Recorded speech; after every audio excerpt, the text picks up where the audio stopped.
Bino mwana bine bitu binyiza na bunyiza mwana. Kati mwana wange alibira batya. Amagulu anasanywa mwana azenga taatawo. Mwana kati gogena nakundete okogera ebyamagwe Grace mwana. Bujo nakwesanywa nze kana kuvaako nga kididi nga ndi musajja mugezi nembita.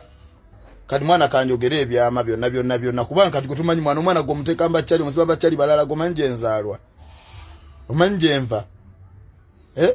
Ekyo kyokola kikya mwana katonyiza na bunyize ensi yonegenda kimanya kyo mwana wa kati byagenda ku musayi era mbadde nze zaawo nga njagala kusaba mwana agenda ku DNA tukebera omwana nga kyenjagala naye kati kasonda ze attitude eyo mbuno gosola n'okulwana okubeta atagulwa nanze kididi olina abantu ba fake bo omwana tabagana bagala tabasemberera nze kididi olabo mwana anjagala bulu abadde andabye nga yavulajja akulabye okanyuga chupa naddayo kati bigena agenda bira batya mbukulu mwana wakula agenda bira batya buno bugago nyumye bwa Grace Kani mbo mujjeka awo nga alwana ne mujjeko bingi nga mama baby ngenda kujjako buli kimu n'omwana nyino mumukima ate nga ngenda mmunona n'okubanga ndi naye nga tomanyi gwe wekebera oba oli naye